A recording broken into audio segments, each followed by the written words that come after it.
It's totally doable. You can do this. It's a cumulative course, so we're going to tie together a lot of pieces from before. There's water cycle in this. There's biomes in this. There's human issues in this. There's urbanization in this. We're going to tie together a bunch of pieces from before. You're in the right place for it, but heads up, don't drop the ball in Unit 9.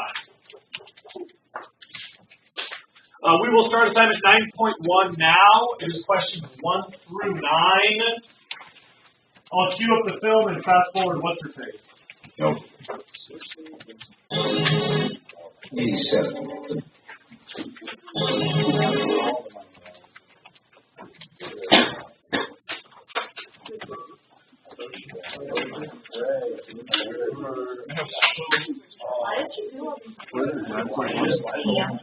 Why did she do all these? Like, why is Meryl Streep? She's a strong woman. They paid her. Just introduced it. Yeah, they paid her. This was a series. This will get more hype. There's a lot of series have like a guest narrator or a famous person talk about stuff. So they picked her as the face for it because coincidentally she's also like a super active, progressive person. Like she's like a really well-known liberal activist. She's been really big on a bunch of causes, not just environment. How old is this movie? How outdated is it? Oh, this movie's kind of outdated. There's a couple of things where, like, they'll show you this room of supercomputers from the 80s. Oh, yeah. That's now it's all done. That's smart. They'll show you some predictions for the future that are kind of outdated. So when they talk about the consequences of climate change, we've sort of had to revise a lot of those. Were they more like evil kind of disaster? Were they predicting more disaster, or were they? A little of both, but mostly they lowball of the critical stuff, they lowball most of it. By the way, anything else? You guys realize we're getting into climate? You guys have any general climate questions before I get started? Is there anything we can is it a problem, and is there anything that can be solved? Yes, and not really. I mean, there's a lot of stuff you personally can do not to be a part of the problem, but globally the problem is pretty big. You know, there is a basic problem with climate issues.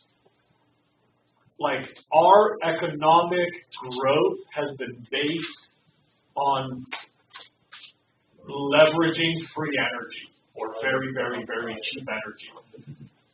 The most profitable thing in the history of money is fossil fuels. And so of our current global wealth, a huge percentage, a tremendous and shocking percentage of our global wealth is responsible for climate change. And so the really hard thing about climate change is you have to reconsider our economy, which means you have to reconsider our society to solve climate change.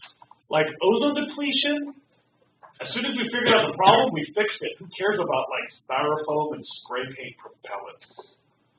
It's like, oh, I'll make my aerosol out of something different? Okay, sure. And it's over. Ozone was easy to fix because everybody saw the problem and it was a simple solution. Now, nobody even wants to think about the problem because it's like, wait, you're talking about my Chevy? Hell no, I don't believe in that. Mm-hmm. And I think that's just a much harder paradigm to correct. I mean, so it's something that humans are doing. It's not just the natural course of the Earth to get hotter and colder. Well, it is the natural. I'm going to get ahead of myself a little bit. Just so that we're all clear, science understands natural climate variation, and the problem is we're changing climate faster than it has ever changed. Changing climate is not bad because climate has never stayed still. Climate has always been changing.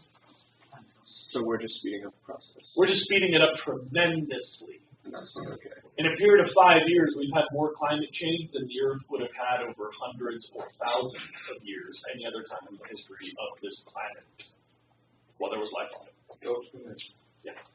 Okay, here we go.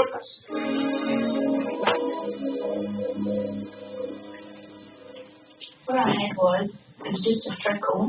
I just appear, and it changed shape over time, and it made me suspicious that it could be something that wasn't normal. So I went to the doctor and asked to be referred to see a specialist. And from there, it just went on, and within a week I was in hospital having major surgery. Renata Mason's surgeon was Dr. John Anstie, an expert in treating malignant melanoma. Did anybody notice that this guy just got called out of like a cocktail party to come shoot the blade in the hospital? Yeah. Who the hell were the tuxedo? He's gonna be touching a guy's armpit in like in a tuxedo. Kind of awesome. The deadliest form of skin cancer. Today he's looking for signs of a recurrence. To give Renata the best chances for